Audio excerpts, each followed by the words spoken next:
Commander stood at the observation window of his ship and watched the human vessel approach. He had served the Dominion for over 200 years. He had fought in 47 campaigns across 12 star systems. He had killed enemies that would make most species run in terror. His body was tall and powerful, covered in skin that looked like polished black stone. His 4 arms were built for war. His people were the greatest warriors the galaxy had ever known. And now the Galactic Coalition had sent him humans. He turned to his lieutenant, a younger named, and made a sound of disgust. "Tell me this is a mistake." Checked his data pad. "It is not a mistake, Commander. The human ship Relentless Hope carries 36 soldiers. They will join our assault on designation 7. Looked back at the approaching ship. It was small and ugly. The design was simple, almost primitive compared to vessels. He had read about humans, of course. Every species in the coalition had a file, but he had never worked with them before. He had hoped he never would. The humans were one of the youngest species in the galaxy. They came from a small blue planet in a quiet corner of space. They lived short lives, rarely more than 100 years. Their bodies were soft and weak. They had only 2 arms, and those arms could barely lift what a child could carry. They needed to sleep for hours every day. They needed to drink water constantly. They got sick easily. They broke easily. They were, by every measure understood, completely useless for war. The human ship docked with his vessel an hour later. Went to the loading bay to meet them because protocol demanded it. He expected to see fear in their eyes. He expected them to look at him and tremble. Most species did when they first saw a warrior. The airlock opened, and Captain Danny walked through. He was short, that was the first thing noticed. The human barely reached his chest. He had brown skin and dark hair cut close to his head. His eyes looked tired, like he had not slept well in many days. But when he saw, he did not tremble. He did not step back. He smiled. It was a small smile, easy and warm, like they were old friends meeting for a drink. "Commander," Danny said. He extended one of his small hands. "Good to finally meet you. My team is excited to work with we have heard great things." Stared at the hand. He did not take it. "You are the human commander." "That is me." Danny lowered his hand without seeming bothered. "Let me introduce my senior staff." More humans came through the airlock. A small female with red hair and pale skin stepped forward first. She had hard eyes that did not match her size. "Lieutenant Marsh," Danny said. "She runs my ground operations. Best tactical mind I have ever worked with." Nodded at, she did not smile. She studied him like she was measuring him for a fight. Sergeant Ben Torres, a large human male with a thick beard and massive shoulders. He grinned at and waved one hand. "Hey there, big guy." Corporal Kelly, a thin human with bright orange hair and a face covered in small brown spots. He was humming a song under his breath. And Private First Class Price, a young female with dark skin and her hair pulled back tight. She looked nervous, but she met his eyes and did not look away. Examined them all. They wore simple armor that looked like it would break under any real attack. Their weapons were basic projectile guns, outdated by standards. They carried no visible shields, no energy barriers, no advanced protection of any kind. "These are my reinforcements," said. It was not a question. "We are here to help," Danny replied. "Whatever you need." Turn 2, contact Coalition Command. Tell them I need real soldiers, not these creatures. Danny's smile did not fade. "Commander, I understand your concern. My people do not look like much, but we volunteered for this mission. We know what we are facing, and we are ready." "You are ready to die," said. "The Hollow have consumed half of 7. They have killed thousands of warriors from dozens of species. The survival probability for this mission is 11%. Do you understand what that means?" "It means 89% of us probably will not make it home," Ben Torres said. He was still grinning. "We can do math, Commander." "Then why are you here?" The humans looked at each other. Something passed between them, some silent communication that did not understand. Then Danny stepped closer. His tired eyes met, and for a moment the alien commander saw something in them. Something hard, something old. Because no one else would come, Danny said quietly. The coalition asked every member species for volunteers.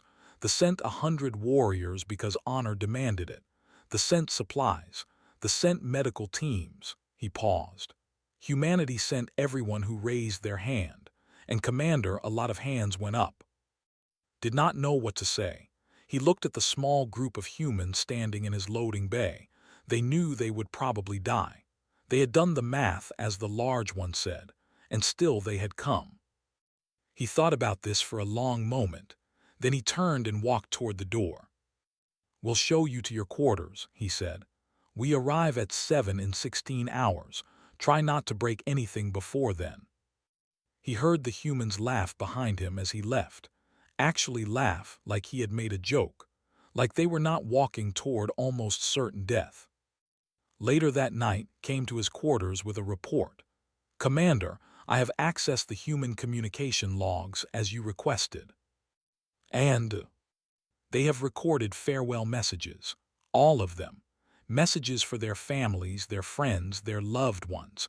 They recorded them before they left their home world." Sat in silence for a long time. They knew. They had always known. And still they laughed and smiled and shook hands like none of it mattered. Commander asked, "Are you well?" "I am fine," said, but he was not sure that was true. Something was bothering him about these humans, something he could not name. He did not sleep well that night. The briefing room was silent as explained the mission. A holographic image of 7 floated above the table, half of it glowing an ugly red color. That was the infected zone. That was where the Hollow lived. "The Hollow are a hive mind," said. "They do not think as individuals. They share one consciousness across millions of bodies. They consume everything they touch, organic and machine alike. They have taken 43 worlds in the last century." He zoomed the image to show a pulsing mass deep inside the infected territory. "This is the nerve cluster. It controls all hollow activity in this region. If we destroy it, every hollow on 7 will die. The entire regional hive will collapse." Danny leaned forward. "How do we get to it?" "We land here," pointed to a spot near the edge of the infection. "Then we move on foot through 12 kilometers of hostile territory. The air is toxic. The ground is unstable. Hollow forces will attack us constantly." "How many hollow are we talking about?" Marsh asked. "Tens of thousands, maybe more." Ben Torres whistled low. "That is a lot of ugly bugs." "This is not a joke," snapped. "Many of you will die, most of you probably. Do you understand this?" The humans looked at each other again. Kelly was still humming his song. Price was checking her weapon. None of them looked afraid. "We understand," Danny said. "When do we leave?" They dropped onto 7 6 hours later. Commanded 100 warriors, the finest soldiers his species had ever produced. The humans numbered only 36, but they insisted on dropping with the first wave. Danny said his people worked best when they were in the thick of things. The transport screamed through the atmosphere of the dead moon, watched through a small window as the surface grew closer. It looked wrong. The ground was covered in something dark and wet, like the entire moon was rotting from the inside. Then the Hollow attacked. They came from everywhere at once. Thousands of them, flying up from the surface on wings that should not have been able to carry their twisted bodies. They slammed into the transports with no care for their own lives. 3 ships exploded in the first minute. "Brace for impact," someone shouted. His transport hit the ground hard. The door blew open and he was running before he could think. His soldiers poured out behind him, weapons firing. The Hollow were everywhere. They looked like nightmares given flesh. 6 legs, 3 mouths, bodies that bent in ways that hurt to look at. They screamed as they attacked, a sound that made even veteran soldiers freeze. Did not freeze. He cut through them with his blade, 4 arms moving in perfect rhythm. This was what he was built for. This was what his people had trained for across thousands of years. He heard human weapons firing nearby. Their guns were loud, much louder than weapons. He looked over and saw Danny standing in the open, shooting hollow after hollow with calm precision. Marsh was beside him, her small body moving fast as she directed her team. A hollow jumped at Kelly. The thin human did not run. He stepped forward, shoved his rifle into its mouth and pulled the trigger. The creature's head exploded, kept humming his song. "Push forward," shouted. "We need to reach cover." They fought toward a ridge of rocks that would give them some protection. Lost count of how many hollow he killed. He lost count of how many fell. The ground was slippery with blood, both red and black. Then he saw Ben Torres go down. A wave of hollow crashed over the big human's position, saw him disappear under a pile of claws and teeth. There was no way anyone could survive that. He had seen warriors torn apart by less. He kept fighting. There was nothing else to do. 30 seconds later, he heard a roar. Ben Torres stood up from the pile of dead hollow. He was covered in their black blood from head to toe. His armor was torn. His left hand was missing 3 fingers. A deep cut ran across his face. He was laughing. "Just a scratch," Ben shouted. He grabbed 2 wounded who had fallen nearby and started dragging them toward cover. Which way to the nerve cluster? Stared, he had never seen anything like this. The human should be dead. He should be screaming in pain at the very least. Instead, he was cracking jokes and saving soldiers. "This way," said, "follow me." They reached the ridge and set up a defensive position, counted his forces. He had lost 18 in the first hour. 3 human soldiers had died as well. The rest were wounded but still fighting. Marsh sat against a rock, wrapping a bandage around a wound in her leg. Her face was pale, but her hands were steady. "How bad is it?" Danny asked her. "I will live. Leg still works." She stood up and tested it. She did not even wince. "What is our next move?" Watched her. The wound was deep. He could see bone. Any soldier would have been evacuated with an injury like that. But Marsh was already picking up her weapon and checking her ammunition. "We keep moving," Danny said. "We do not stop until the nerve cluster is dead." "The toxic air will get worse as we go deeper," warned. "Your suits may not be able to handle it." "Then we move faster," Price said. The young soldier had blood on her face, but her eyes were bright. She looked almost excited. Did not understand these creatures. They were soft. They were weak. They were dying slowly and painfully, and they acted like it did not matter at all. "Why are you not afraid?" he asked. Danny looked at him. That tired smile was back on his face. "Oh, we are afraid, Commander. Trust me on that. We are all scared out of our minds right now." "Then why do you keep fighting?" Danny shrugged. "Because being scared does not change anything. The job still needs to get done, so we do it scared." He turned and started walking toward the infected zone. The other humans followed without hesitation. Stood there for a moment, watching them go. Then he ordered his to follow. He did not know what to make of these humans, but he was starting to think he had underestimated them badly. The hollow were waiting in the darkness ahead, thousands of them, millions maybe. The humans walked toward them anyway.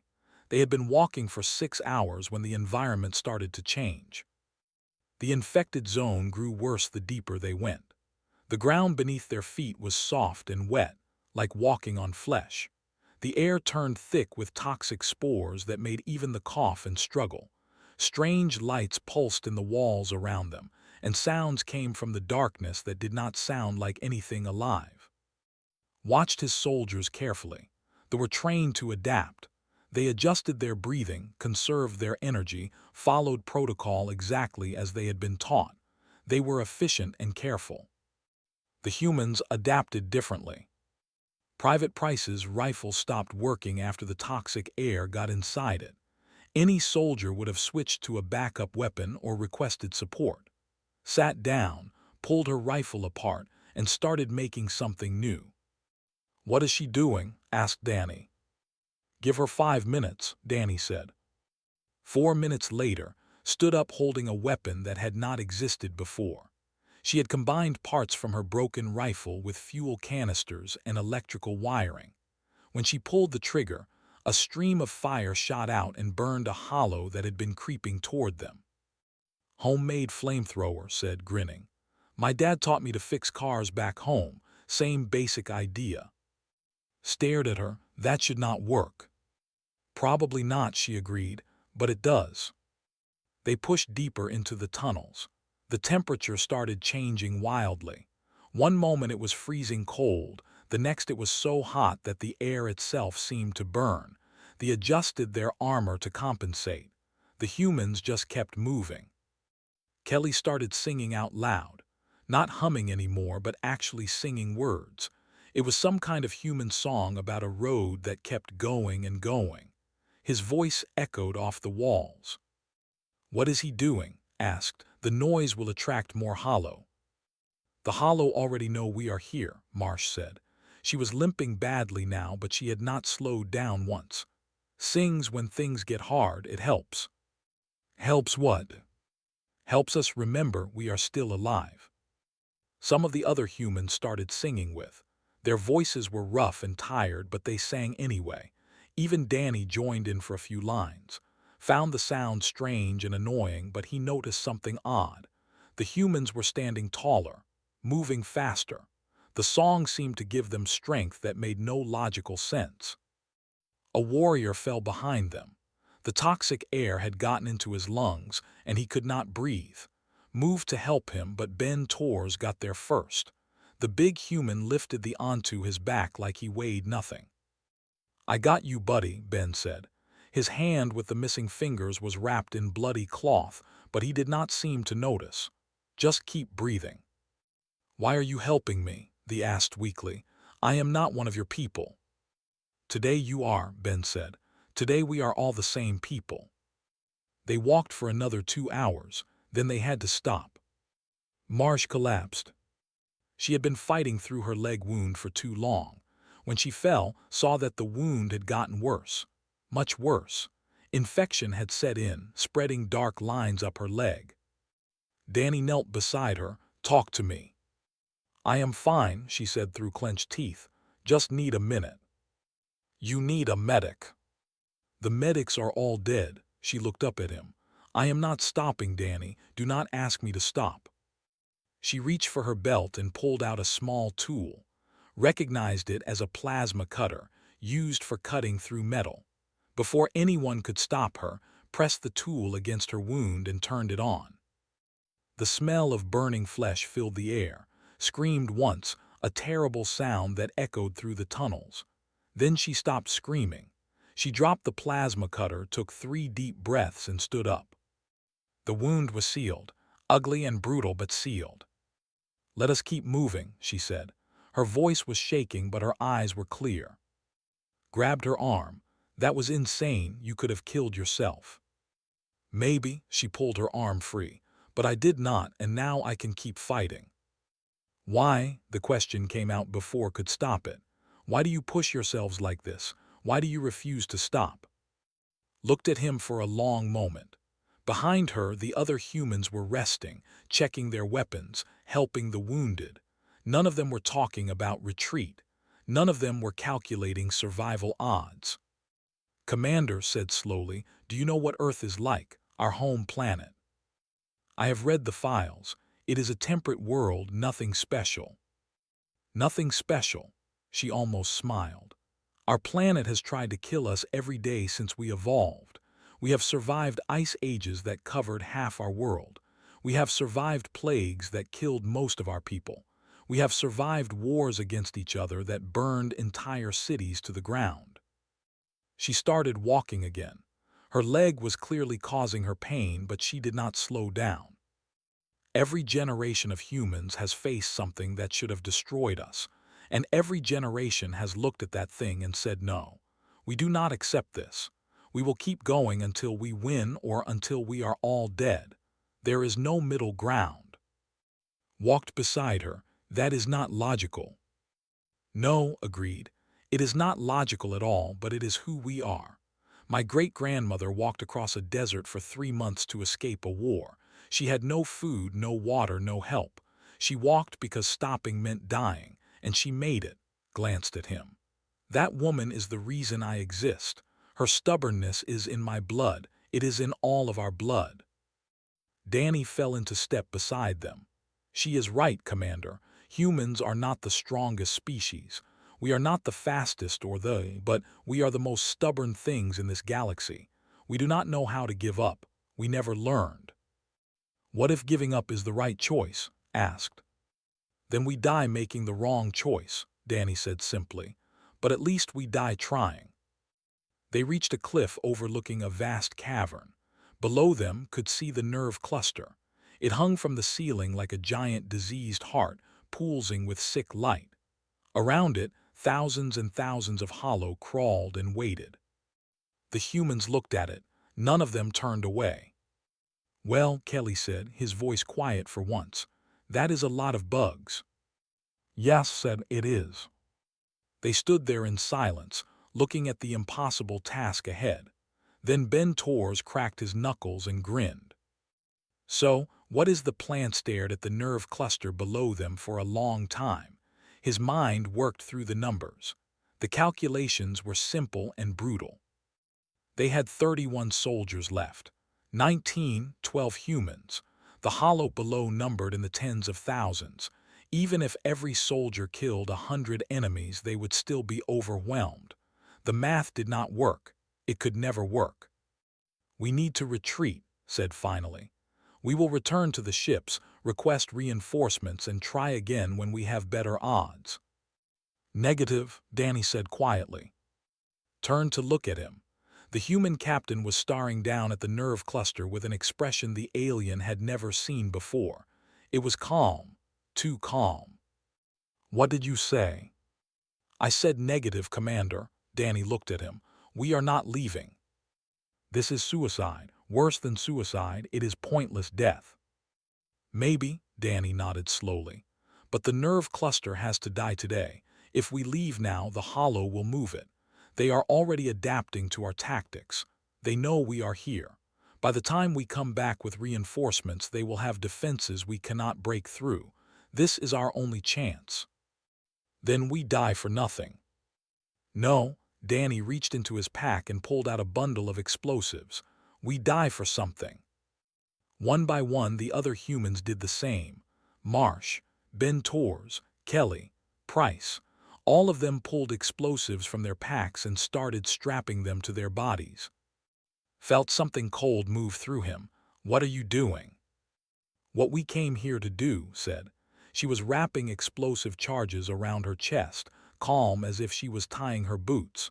Someone has to reach that nerve cluster. Someone has to make sure it dies. You will not survive. We know. The 12 humans stood in a line, explosives strapped to their bodies. They looked at each other with strange expressions. Sad, yes, but also something else. Pride, maybe, or peace. Commander, Danny said, I need you to do something for me. What? Survive, get back to the ships, tell people what happened here. Danny smiled that tired smile one more time. Tell them humans came to fight. Tell them we did not run. I cannot let you do this. You cannot stop us. Danny turned to his people. Everyone ready? They nodded. Ben Torres cracked his neck. Kelly hummed a few bars of his song. Price checked her homemade flamethrower one last time. Marsh closed her eyes for a moment, then opened them and nodded. Then let us go say hello, Danny said. They charged. Had seen many things in his 200 years of war. He had seen battles that shook planets. He had seen warriors perform impossible feats of strength and courage. He thought he understood what bravery looked like. He was wrong. The humans did not run toward the nerve cluster. They flew. They screamed as they went, shouting words that did not understand. Names, maybe. Names of people they loved. names of places they would never see again. They screamed in defiance at the universe itself, and they did not slow down. Marsh took the lead despite her burned leg. She moved faster than should have been possible, her small body cutting through hollow like a blade. When one of the creatures slashed her arm, she grabbed it by the throat and broke its neck with her bare hands. Ben Tors ran beside her, roaring like an animal. His wounded hand did not stop him from fighting. He used his massive body as a weapon, throwing Hollow aside like they weighed nothing. When three of them jumped on his back, he just kept running, carrying them toward the nerve cluster. Kelly sang the whole way. His voice rose above the sounds of battle, clear and strong. It was a different song now, something faster and angrier. The other humans sang with him, their voices joining together into something that sounded like thunder. Price used her flamethrower to clear a path. Fire spread across the cavern floor, and Hollow screamed as they burned. When the fuel ran out, she threw the weapon at an enemy and pulled out a knife. The Hollow tried to stop them. They threw everything they had at the small group of humans. Claws and teeth and poison and numbers. It should have worked. By every law of combat that understood, it should have worked. It did not work. The humans kept coming. Bleeding, burning, broken, they kept coming. One by one they fell, but the others did not stop. They stepped over their fallen friends and kept pushing forward. Watch from the cliff. He could not move, he could not breathe.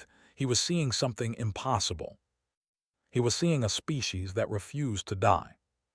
Kelly fell first, three Hollow dragging him down. He was still singing when they killed him. Price fell next, protecting's flank. She threw her last grenade into a crowd of enemies and went down laughing. Ben Tors made it farther than anyone should have. He was covered in wounds, his armor torn to pieces, but he kept fighting. When he finally fell, he took a dozen Hollow with him. Then it was just Danny and... They ran side by side toward the nerve cluster. The Hollow were everywhere now, a living wall of teeth and claws. There was no way through, no possible path. Looked at Danny. Something passed between them, some silent understanding. Then she turned and threw herself at the wall of Hollow, screaming. She created an opening, just for a moment, just big enough for one person. Danny did not hesitate. He ran through the gap, Hollow claws tearing at him from all sides. Three of them clung to his back. Two more grabbed his legs. He dragged them all forward, step by impossible step. He reached the base of the nerve cluster. He looked up at the pulsing mass of alien flesh. Then he looked back at, standing on the cliff above. He smiled. He raised one hand in a gesture that did not understand. A human gesture, a farewell. Then he pressed the detonator. The explosion was massive. It tore through the nerve cluster, through the Hollow, through everything. The entire cavern shook. Rocks fell from the ceiling. The walls cracked and began to collapse. Was thrown backward by the blast. He hit the ground hard and lay there, staring up at the falling stone. He heard screaming. He heard silence. He heard something else, something strange. He heard the Hollow dying. All of them, every single one. They fell where they stood, their connection to the hive mind severed forever. The nerve cluster was dead. The regional hive was finished. The mission was complete. Lay in the darkness and thought about what he had just seen. 12 humans against tens of thousands of enemies. Impossible odds, certain death. They had done it anyway. He finally understood what he had felt watching them charge. It was not respect. It was not admiration. It was fear. True fear. For the first time in 47 campaigns, Commander was afraid, not of the Hollow, not of death. He was afraid of humanity, woke up to the sound of digging. He was buried under rock and debris. His body hurt everywhere. 2 of his 4 arms were broken and something sharp was stuck in his side, but he was alive. Somehow, against all odds, he was alive. The digging sounds got louder. Then light broke through the darkness, and he saw a rescue team pulling rocks away from his body. Commander's voice. We found him, he is alive. They pulled him free and carried him toward a medical transport, looked around at the ruined cavern. Dead hollow covered the ground like fallen leaves, thousands of them, tens of thousands, all dead. The nerve cluster asked. Destroyed, said. The entire regional hive has collapsed. Every hollow on 7 is dead.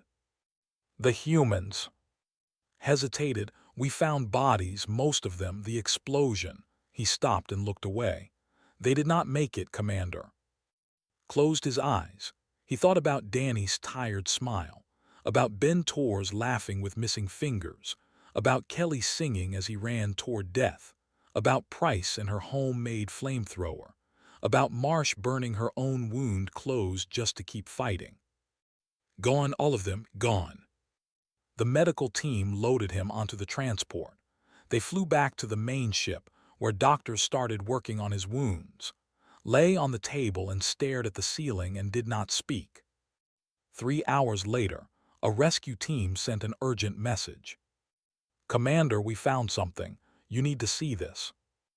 They brought him to a section of collapsed tunnel 3 kilometers from the nerve cluster chamber. The rescue team had been searching for survivors when they found her. Marsh. She was alive. Barely. Her body was broken in more ways than the doctors could count. Both legs were shattered. One arm was crushed. She had burns covering half her skin and wounds that should have killed her 10 times over. But she was breathing, and when knelt beside her, she opened her eyes. Did we win? She whispered. Yes, said, you won. She smiled. It was a small, weak smile, but it was real. Good, that is good. How did you survive? Coughed, blood came up, but she kept talking. I do not know, the explosion threw me. I crawled, could not feel my legs, so I pulled myself with my arms, kept going until I could not go any more. She had crawled 3 kilometers through collapsed tunnels, with broken legs, with burns covering her body. She had refused to die. There is someone else, she said. I was carrying her, do not know if she made it. The rescue team searched the area. They found Price 20 meters away, unconscious but alive, had been dragging her the whole time. 3 kilometers through hell with broken legs, carrying another person on her back. Did not know what to say. He did not think there were words in any language for what he was feeling. 1 week later, he submitted his official report to the Galactic Coalition. The conference room was full of representatives from a dozen species. They had all heard stories about the mission to 7. They wanted to hear the truth from someone who was there.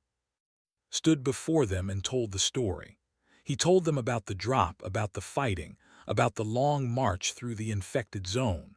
He told them about the nerve cluster chamber and the impossible odds. He told them about the charge. He told them about Danny smiling as he pressed the detonator. When he finished, the room was silent. The coalition liaison, a tall being with silver skin and no visible mouth, spoke through a translation device. Commander, in your assessment, what is your evaluation of the human soldiers? Thought for a long moment. He thought about everything he had seen, everything he had learned. They are not the strongest species in the galaxy, he said slowly. They are not the fastest or the most advanced. Their bodies are fragile. Their technology is primitive. By every measure we use to judge a warrior species, they should be considered weak. He paused. But they are not weak. They are something else entirely, something I have never seen before. And what is that? They are survivors. Looked around the room at all the different species watching him. Not in the way we use that word, not creatures who run from danger or hide from threats. They survive by refusing to accept defeat. They survive by being too stubborn to die. They look at impossible odds and they do not calculate probability. They just keep fighting until the fight is over, one way or another. He thought about Marsh crawling through those tunnels, about the farewell messages the humans had recorded before they ever left their home world. They knew they were going to die, said. From the very beginning they knew. They made peace with their families. They said their goodbyes. And then they came anyway, not because they thought they would survive, but because the job needed to be done. That sounds like madness, one of the representatives said. Perhaps, but it is a madness that wins wars. It is a madness that killed the nerve cluster when nothing else could, straightened his back. I have fought in 47 campaigns. I have seen the greatest warriors in the galaxy. None of them frightened me like those humans did. Frightened, the liaison sounded surprised. You were frightened of them? Yes, did not look away. When I watched them charge into certain death, screaming and singing and laughing, I felt true fear for the first time in my life.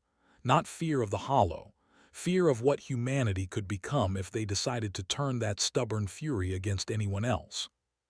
He looked toward a window, toward the stars beyond. They are our allies now.